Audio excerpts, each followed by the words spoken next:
Hello friends, എല്ലാവർക്കും എൻ്റെ പുതിയ വീഡിയോയിലേക്ക് സ്വാഗതം. ഈ വീഡിയോയിൽ ഞാൻ പറയാൻ പോകുന്നത് ഇന്നത്തെ നടന്നിട്ടുള്ള ക്യാപ്റ്റൻസി ടാസ്കിനെ കുറിച്ചാണ് കേട്ടോ. ക്യാപ്റ്റൻസിൽ അവരെപ്പോഴും കണ്ടസ്റ്റൻസ് ക്യാപ്റ്റനായിട്ട് കാണണമെന്ന് ആഗ്രഹിക്കുന്നത് ആ ഒരു വീക്കിൽ അവർ ചെയ്തിട്ടുള്ള നല്ല ഒരു ടാസ്കിൻ്റെ ബേസ് ഇതായിരിക്കും ഒരു ഇതെല്ലാവരും ചെയ്യുന്നത്. അതേപോലെ തന്നെ ജയിൽ നോമിനേഷനിലും ഒരാൾ മോശമായിട്ട് ചെയ്ത അതിന് ബേസ് ചെയ്തിട്ട് തന്നെ ആയിരിക്കും പോകുന്നത്.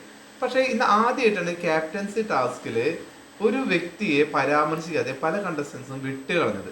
അത് കഴിഞ്ഞ ആഴ്ചയിലെ ഏറ്റവും വലിയ ഒരു ടാസ്ക് അല്ലെങ്കിൽ പ്രധാനപ്പെട്ട ഒരു ടാസ്ക് എന്ന് പറയുന്നത് അവർക്ക് ഏതെങ്കിലും ഒരു സിനിമയിലെ ഒരു ക്യാരക്ടർ കൊടുത്തിട്ട് അതിൻ്റെ വേഷങ്ങളൊക്കെ അണിഞ്ഞ് അവർ അഭിനയിച്ച ആ ഒരു സിനിമയിലെ ഒരു പാട്ടിട്ട് ഡാൻസ് കളിക്കുക. പിന്നെ ആ ഒരു ക്യാരക്ടർ പിടിച്ചിട്ട് ത്രൂ ഔട്ട് ബിഗ് ബോസ് ഇത് ഈ ഒരു ടാസ്ക് അവസാനിച്ചു എന്ന് പറയുന്നത് വരെ അവർ ആ ഒരു ക്യാരക്ടറായിട്ട് അതിനകത്ത് ബിഹേവ് ചെയ്യണം. ഇങ്ങനെയായിരുന്നു. അപ്പൊ എല്ലാവരും കണ്ടാണ്, നമ്മുടെ എല്ലാ പ്രേക്ഷകരും കണ്ടാണ് ഏറ്റവും നന്നായി ചെയ്തിരിക്കുന്നത് അനുമോളാണോ ആര്യനാണോ എന്നുള്ളതിൽ എനിക്ക് ഡൗട്ട് ഉണ്ട്. എൻ്റെ അഭിപ്രായത്തിൽ മായാമോഹിനി എന്ന് പറയുന്ന ഒരു ക്യാരക്ടർ ആര്യൻ ചെയ്തു. പക്ഷെ അത് മായാമോഹിനിയായിട്ട് ദിലീപ് ചെയ്ത ക്യാരക്ടറുമായിട്ട് നമ്മളത് താരതമ്യം ചെയ്യുമ്പോൾ അത്ര പോരായിരുന്നു എന്ന് എനിക്ക് തോന്നിയത്. ഒന്നാമത് ഫിഗർ വൈസ് ആയിട്ട് അത് ക്യാരി ചെയ്യാനായിട്ട് പറ്റിയിട്ടില്ല. ആര്യനൊരു സ്ത്രൈണത കൊണ്ടുവന്നു എന്നല്ലാതെ അതിലെ ഒരു ക്യാരക്ടറായിട്ട് പിടിക്കാനൊന്നും ആര്യന് പറ്റിയിട്ടില്ല. ഇനി അനുമോളുടെ കാര്യം എടുക്കുകയാണെങ്കിൽ അനുമോള് ശരിക്കും നന്ദിനിയായിട്ട് അതിൽ എങ്ങനെയാണോ രേവതി അഭിനയിച്ച അതിൻ്റെ ഒരു 98% കൊണ്ടുവരാൻ ശ്രമിച്ചിട്ടുണ്ട്. ആ ഒരു ക്യാരക്ടർ ത്രൂ ഔട്ട് കൊണ്ടുപോകാൻ ശ്രമിച്ചിട്ടുണ്ട്. ആര്യനെ പോലെ തന്നെ ആര്യനും ത്രൂ ഔട്ട് കൊണ്ടുപോയി. ഇനി മൂന്നാമത്തെ ആളെ കാര്യം എടുക്കുകയാണെങ്കിൽ സാബുമാൻ ആ ഒരു ക്യാരക്ടർ, അതായത് ഭൂതം, പട്ടണത്തിന്റെ ഭൂതത്തിൽ മമ്മൂക്ക ചെയ്ത ആ ഒരു ക്യാരക്ടർ, ഭൂതം എന്നുള്ള ക്യാരക്ടർ വളരെ നന്നായിട്ട് ചെയ്തു. അതിൻ്റെ ഒരു സൗണ്ട് മോഡുലേഷൻ കുറച്ച് കോമഡി ഒക്കെ ഇട്ടിട്ട് നന്നായി ചെയ്തു. ബാക്കിയുള്ള ആൾക്കാരുടെ കാര്യം എടുക്കുകയാണെങ്കിൽ ആദിലൊക്കെ വളരെ മോശമായിരുന്നു. ബിന്നിക്ക് തീരെ യോജിക്കാത്ത ഒരു ക്യാരക്ടർ കിട്ടിയതുകൊണ്ടാണ് ബിന്നി പാളിപ്പോയത്. അല്ലെങ്കിൽ ബിന്നിക്ക് ഒരു ഫീമെയിൽ ക്യാരക്ടർ കിട്ടിയത് ചിലപ്പോൾ ബിന്നി അടിപൊളിയാക്കിയാണ്. പിന്നെ നന്നായി ചെയ്യാൻ പറ്റുന്ന രണ്ടാൾക്കാരുടെ എനിക്ക് തോന്നിയത്, ഒന്ന് നൂറയുടെ കാർത്തുമ്പി എന്നുള്ള ക്യാരക്ടറാണ്. പിന്നെ ലക്ഷ്മിയുടെ ഉർവശിയുടെ ഒരു ക്യാരക്ടർ ഉണ്ടായിരുന്നു, അതും നന്നായി ചെയ്യാൻ പറ്റുന്ന ക്യാരക്ടറാണ്. രണ്ടും കൊണ്ടായിട്ട് കുളമാക്കിയിരിക്കുകയാണ് രണ്ടാളും. നൂറയ്ക്കൊക്കെ ഇഷ്ടം പോലെ അത് ഇട്ടിട്ട് നല്ല പോലെ പെർഫോം ചെയ്യാമായിരുന്നു. പക്ഷെ വളരെ മോശമായിട്ടാണ് നൂറ പെർഫോം ചെയ്തത്. അപ്പൊ പെർഫോമൻസ് വൈസ് നോക്കുകയാണെങ്കിൽ മൂന്നാളാണ് മുൻപന്തി നിൽക്കുന്നത്: അനുമോള്, ആര്യൻ, അതേപോലെ തന്നെ സാബുമാൻ. ഇതിൽ ആര്യനും അനുമോളെ വെച്ച് നോക്കുകയാണെങ്കിൽ എൻ്റെ അഭിപ്രായത്തിൽ അനുമോളാണ് നന്നായി ചെയ്തിരിക്കുന്നത്. ആര്യനൊക്കെ ഒരു പടി നന്നായി ചെയ്തു എന്നാണ് എനിക്ക് തോന്നിയിട്ടുള്ളത്. പക്ഷെ അതുകൊണ്ടാണല്ലോ അവരെല്ലാവരും വോട്ട് ചെയ്തപ്പോൾ വോട്ട് ചെയ്ത് വെച്ചാൽ എല്ലാവരും ഒരു നാണയം കൊടുത്തപ്പോൾ അനുമോൾക്ക് ഒരുപാട് നാണയം കിട്ടി. 18 കിട്ടിയ സമയത്താണ് നെവിൻ കളിച്ചത്. നെവിൻ ഒരു വാക്ക് പറഞ്ഞിട്ടുണ്ടല്ലോ, അനുമോളെ ഒരു ടാസ്കിലും വിജയിപ്പിക്കില്ല, ഒരു സ്കിലും നീ വിജയിച്ച് കാണാൻ ഞാൻ ആഗ്രഹിക്കുന്നില്ല എന്നുള്ളത്.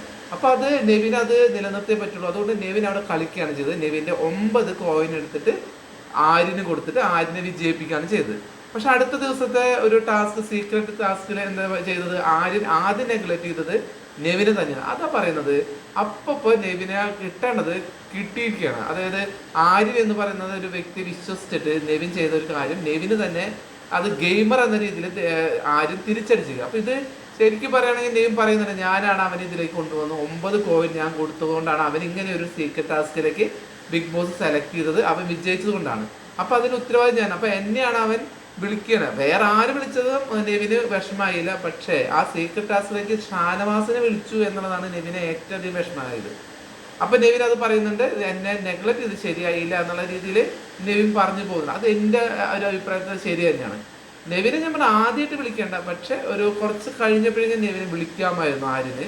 ഈ ഒരു റീസൺ തന്നെ, കാരണം അവിടെ ആര്യന് എത്താൻ തന്നെ കാരണം ഈ 9 കോയിനും കൊടുത്തിട്ട് നെവിൻ കയറ്റിയിട്ടത് കൊണ്ടാണ്. അല്ലെങ്കിൽ തീർച്ചയായിട്ടും അത് അനുമോള് ജയിക്കേണ്ട ഒരു ടാസ്ക് ആയിരുന്നു. അപ്പോൾ നെവിനെ അനുമോളുടെ ദേഷ്യം കൊണ്ട്, പക കൊണ്ട് നെവിൻ ചെയ്തൊരു കാര്യമാണ്. അത് തിരിച്ച് ആര്യൻ്റെ കയ്യിൽ കിട്ടിയപ്പോൾ നെവിന് നല്ല പോലെ വിഷമമായിട്ടുണ്ട്. വളരെ ഉറപ്പാണ്, പുറത്ത് കാണിക്കുന്നില്ല.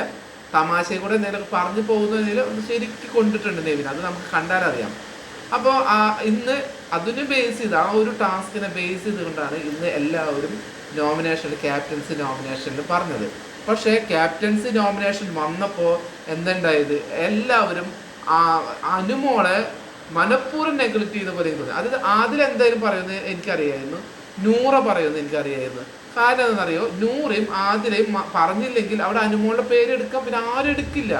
എല്ലാവർക്കും അനുമോൾ ഒരു ക്യാപ്റ്റൻ വരുന്നതിൽ താല്പര്യമില്ല. ഞാൻ പറയുന്നത് ഒരാൾ ടാസ്ക് നല്ലപോലെ ചെയ്താൽ അതിന്റെ ബേസിൽ ഒരാളെ ക്യാപ്റ്റനായിട്ട് എടുക്കേണ്ടതാണ്.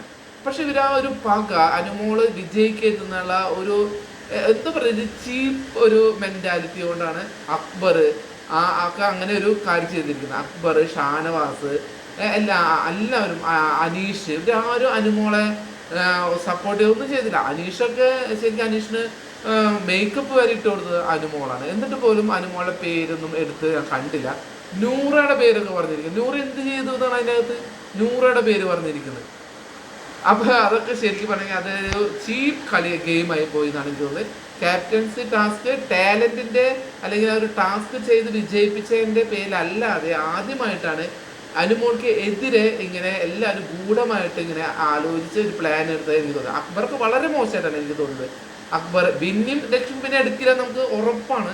അവർ നല്ല രീതിയിലല്ല അത് അനുമോളെ അവർ ഉയർത്തിക്കൊണ്ടുവരാൻ അവർ തീരെ താല്പര്യം. പിന്നെ ഒന്നാമതേ ഇല്ലാത്ത കഥകളൊക്കെ കെട്ടിച്ചമച്ച് അതിനകത്ത് പറഞ്ഞുണ്ടാക്കുകയാണ്. അപ്പോൾ പിന്നെ ക്യാപ്റ്റൻസി ടാസ്ക് വരാനായിട്ട് അവർ അനുവദിക്കുന്നത് എനിക്ക് തോന്നുന്നില്ല. ഇനി അനുമോളെ ഭാഗ്യം എന്ന് പറയുന്നത് അതാണ്. ഇത് 2 പേർക്ക്, നൂറയ്ക്ക് 3 വോട്ട്, ആര്യന് 4 വോട്ട്, 7 വോട്ട് സാബുമാന് കിട്ടി. സാബുമാൻ അപ്പോൾ എന്തായാലും വന്നു, അതുപോലെ ആര്യനും വന്നു. പിന്നെ ഇവർക്ക് 2 പേർക്ക്, നൂറയ്ക്കും നമ്മുടെ അനുമോൾക്ക് ഇത് ടാലി ആയപ്പോൾ ഇതിൽ ആരെ എടുക്കണം എന്ന് പറഞ്ഞപ്പോൾ അപ്പോൾ അക്ബർക്ക് പറയുകയാണ് അത് അനുമോൾക്ക് കൊടുക്കണം. അനുമോൾ നന്നായി കളിച്ചിട്ടുണ്ട്, അനുമോൾക്ക് കൊടുക്കണം. അപ്പോൾ ചില ആൾക്കാർക്ക് അനുമോൾ നന്നായി, അപ്പോഴാണ് ഇവർക്ക് അനുമോൾ നന്നായി കളിച്ചത്. കാരണം അവിടെ ഒരു നൂറ എന്ന് പറഞ്ഞു കഴിഞ്ഞാൽ വീക്കെൻഡിൽ ലാലേട്ടൻ വന്ന് ചോദിക്കും, നിങ്ങൾ എന്തുകൊണ്ടാണ് അനുമോളെ ക്യാപ്റ്റൻസി ടാസ്കിൽ എടുക്കാതിരുന്നത് എന്ന് പറയുമ്പോൾ ഇവരുടെ ഈ പാർഷ്യാലിറ്റി വെളിച്ചത്ത് വരുമല്ലോ, അതുകൊണ്ട് അവരവിടെ കളിച്ചു. അപ്പോൾ എല്ലാവരും കൂടെ അനുമോളാണ്. കാരണം 1 വോട്ട് കൂട്ടി നൂറയ്ക്ക് കിട്ടുമായിരുന്നെങ്കിൽ അത് അനുമോൾ പുറത്താണ് ക്യാപ്റ്റൻസിൽ നിന്ന്. അപ്പോൾ എത്രത്തോളം മോശം മെന്റാലിറ്റിയാണ് അതിനകത്തുള്ള അക്ബറിനെ പോലെയും ഈ എന്താ പറയുക ബിന്നിയെ പോലെ ലക്ഷ്മി പോലെയുള്ളവരൊക്കെ ഒരു ഇതാണ് ഞാൻ പറഞ്ഞത്. നെവിൻ ഇവരൊക്കെ എന്താണ് ഇങ്ങനെ കളിക്കുന്നത് എനിക്ക് മനസ്സിലാവുന്നില്ല. നന്മ മരങ്ങളൊന്നും ആവണ്ട, പക്ഷെ ഒരു ജെന്യൂനിറ്റി ഇല്ലേ, ഒരാൾ നല്ലപോലെ കളിച്ചു. ഇനി അനുമോൾ ക്യാപ്റ്റൻസി വന്ന് ഇതിൽ ജയിച്ച് ക്യാപ്റ്റൻ ആവണം എന്നാണ് എൻ്റെ ആഗ്രഹം. കാരണം എന്താ പറയുക, അവിടെ കുറച്ച് കണ്ടന്റ് ഒക്കെ വരും. അനുമോൾ വന്നു കഴിഞ്ഞാൽ കിച്ചണിൽ മാത്രമല്ലാതെ കുറച്ച് കണ്ടന്റ് ഒക്കെ പുറത്ത് വരുന്ന ഉറപ്പാണ്. അത് മറ്റുള്ള കണ്ടസ്റ്റൻസിന് ശരിക്കും പറഞ്ഞാൽ ആ ഒരു വീക്ക് നല്ല പോലെ ഷൈൻ ചെയ്യാൻ ഒരുപാട് കാര്യങ്ങളുണ്ട്. ഒന്നാമത് ഇവര് അനുമോളെ നല്ലൊരു ക്യാപ്റ്റനായിട്ട് അംഗീകരിക്കാനായിട്ട് അവർ സമ്മതിക്കത്തില്ല. വളരെ മോശം ക്യാപ്റ്റനാണെന്നുള്ള രീതിയിലേക്ക് തള്ളാനാണ് ഇവരെല്ലാവരും ശ്രമിക്കുക. അപ്പോൾ അനുമോൾ അതിനെന്തായാലും എതിർക്കും. അപ്പോൾ അവിടെ നല്ല ഒരു വഴക്ക് വരും. ഒരുപാട് സ്ട്രിക്റ്റ് ആയിട്ട് ഒരുപാട് കാര്യങ്ങൾ അനുമോൾ പറയും. അപ്പോൾ ഒരുപാട് ആൾക്കാരുടെ കള്ളികൾ വെളിച്ചെത്താവും.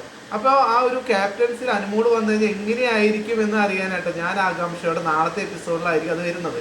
അനുമോൾ ആകട്ടെ, കാരണം നെവിൻ പറഞ്ഞിരുന്നത് ഇതുവരെ ഒരു ടാസ്ക് പോലും ജയിക്കാത്തവൾ എന്ന് പറഞ്ഞ് അപഹസിക്കുകയാണ് ചെയ്തത്. അപ്പോൾ ഞാൻ പറയണ അനുമോൾ ഒരു ടാസ്ക് വിജയിക്കട്ടെ, എന്നിട്ട് ആ നെവിൻ്റെ മുഖത്ത് നോക്കി പറയണം, എടാ ഞാനൊരു തവണ ഇങ്ങനെ ക്യാപ്റ്റനായി കേട്ടാ എന്ന് പറയാനായിട്ട് അനുമോൾക്ക് ഒരു അവസരം കൊടുക്കണം. അനുമോൾ നല്ല നന്മയുള്ള ഒരു കുട്ടിയാണെങ്കിൽ അതെന്തായാലും ആ ഒരു നന്മ അനുമോളിലേക്ക് വരുമെന്നാണ് എനിക്ക് തോന്നുന്നത്. അപ്പോൾ എന്തായാലും അനുമോളുടെ ഇന്ന് ക്യാപ്റ്റൻസി ടാസ്കിൽ മറ്റുള്ള അക്ബറിനെ പോലെയുള്ള കണ്ടസ്റ്റൻസ് ഇങ്ങനെ ഒരു അനീതി കാണിച്ചത് മോശമായതാണ് എനിക്ക് തോന്നുന്നു. കാരണം സാബുമാനേക്കാളും ഫാർ ബെറ്റർ ആയിട്ടാണ് അനുമോൾ അവിടെ കളിച്ചത്. എന്നിട്ടും എല്ലാവരും സാബുമാനെ സെലക്ട് ചെയ്യുന്നു എന്ന് പറയുന്നത് അതൊരു അവരുടെ ഒരു ഗെയിമാണ് അത്. കാരണം സാബുമാനെ ഇങ്ങനെ നിലനിർത്തി കൊണ്ടുപോയി അവസാനം ആകുമ്പോൾ സാബുമാൻ എന്തായാലും പോകുന്ന അവർക്കറിയാം. പക്ഷേ അനുമോൾക്ക് ഒരു ക്യാപ്റ്റൻസി വന്നു കഴിഞ്ഞാൽ ആ ഒരു ഇതിൽ അനുമോൾ രക്ഷപ്പെടുമല്ലോ. അതായത് അനുമോൾ ആ ഒരു നോമിനേഷൻ ഫ്രീ ആവും. പക്ഷേ ഒരു കാര്യമുണ്ട്, ഇവിടെ ബിഗ് ബോസിന് പേടിക്കേണ്ടി വരും. അനുമോളെ ചിലപ്പോൾ നോമിനേഷൻ ഫ്രീ ആ ഒരാഴ്ച ഉണ്ടാവില്ല, ക്യാപ്റ്റൻ നോമിനേറ്റ് ചെയ്ത് പെടും. അങ്ങനെയൊക്കെ ബിഗ് ബോസിനൊരു ഇതുണ്ട്, അവർക്ക് എന്ത് വേണമെങ്കിൽ ചെയ്യാലോ. അപ്പോൾ നമുക്ക് നോക്കിയിരുന്ന് കാണാം അനുമോൾ ക്യാപ്റ്റൻ ആകുമോ, ക്യാപ്റ്റനായ ആ ഒരാഴ്ച ക്യാപ്റ്റൻസിന് നോമിനേഷൻ ഫ്രീ ഉണ്ടാകുമോ, ബിഗ് ബോസ് എങ്ങനെയാണ് തീരുമാനിക്കുന്നത് എന്നൊക്കെ നമുക്ക് നാളത്തെ എപ്പിസോഡ് കാണാം. അപ്പോൾ എന്തായാലും നാളെ ആരാണ് പോകുന്നത് എന്നുള്ളത് എന്തായാലും പുറത്തു വരില്ല. കാരണം ലാലേട്ടൻ മുമ്പേ പറഞ്ഞിട്ടുണ്ടല്ലോ അത്തരത്തിലുള്ള വീഡിയോ ചെയ്യുന്ന എല്ലാവർക്കും തന്നെ ശിക്ഷാ നടപടി ഉണ്ടാവും എന്ന് പറഞ്ഞപ്പോൾ ഒരുപാട് പ്രമുഖ യൂട്യൂബേഴ്സൊക്കെ ഇത്തരം രഹസ്യമായിട്ട് കണ്ടെത്തുന്ന ഇത്തരത്തിലുള്ള ന്യൂസൊക്കെ ഇപ്പോൾ മുക്കിയിരിക്കുകയാണ്. അപ്പോൾ നമുക്ക് നാളെ ഫ്രഷായിട്ട് എവിക്ഷനിൽ ആരാണ് വരുന്നതെന്ന് കാണാം. എന്തായാലും നമുക്ക് ഇഷ്ടപ്പെട്ട ഒരുപാട് കണ്ടസ്റ്റൻസ് ഉണ്ട്. ഇതിപ്പോൾ പ്രഡിക്ഷനൊക്കെ നമുക്ക് പറയാൻ പറ്റില്ലല്ലോ ആരെ വരുന്നെന്നുള്ളത്. ഇഷ്ടപ്പെട്ട ഒരുപാട് കണ്ടസ്റ്റൻസ് ഒക്കെ പോയിട്ടുണ്ട്. അപ്പോൾ നമ്മുടെ ഇഷ്ടപ്പെട്ട കണ്ടസ്റ്റന്റ് പോവോ ഇല്ലേ എന്നൊക്കെ നോക്കാം. ഇനിയിപ്പോൾ സാബുമാൻ പോവോ, ലക്ഷ്മി പോവോ, അനുമോള് പോവോ, ഷാനവാസ് പോവോ എന്നൊക്കെ നമുക്ക് കണ്ടറിയാം. എന്തായാലും നാളത്തെ ഒരു ലാലേട്ടൻ്റെ വീക്കെൻഡ് എപ്പിസോഡ് ഞാൻ ഭയങ്കര എക്സൈറ്റഡ് ആയിട്ടാണ് ഇരിക്കുന്നത്. കാരണം മുൻകൂട്ടി ആരാണ് പോകുന്നതെന്ന് അറിയാൻ പറ്റുന്നില്ലല്ലോ. ഇപ്പൊ 2 എപ്പിസോഡ് അങ്ങനെ അറിഞ്ഞുകൊണ്ട് അതിന്റെ രസം പോയി. ജിസേൽ പോയതും അതേപോലെ തന്നെ അഭിലാഷ് പോയതുമാണ് എനിക്ക് ഭയങ്കര എക്സൈറ്റഡ് ആയി തോന്നിയത്. കാരണം നമ്മൾ പ്രതീക്ഷിക്കാത്ത 2 കണ്ടസ്റ്റൻസ് പെട്ടെന്ന് പോകുമ്പോൾ നമുക്കൊരു ഷോക്ക് ഉണ്ടാവില്ല. അത് ശരിക്കും നമ്മൾ മുമ്പ് അറിഞ്ഞത് കൊണ്ട് ചെറിയൊരു കുറഞ്ഞു ഒരു ആകാംക്ഷ. എന്തായാലും എനിക്ക് കണ്ടിരിക്കാൻ ഭയങ്കര ഇഷ്ടമായിരുന്നു. നാളത്തെ എന്തായാലും ഭയങ്കര എക്സൈറ്റഡ് ആണ്. ആരെ പോകുന്നതെന്നുള്ളത് എന്തായാലും അറിയാൻ പറ്റില്ല. അങ്ങനെ അറിയിക്കുന്ന ആൾക്കാർക്ക് എന്തായാലും ലാലേട്ടന് അതുപോലെ ബിഗ് ബോസ് ഭാരവാഹികളുടെ അടുത്തുനിന്ന് അതിനുള്ള കേസ് എന്തായാലും ഫയൽ ചെയ്യുന്നത് ഉറപ്പാണ്.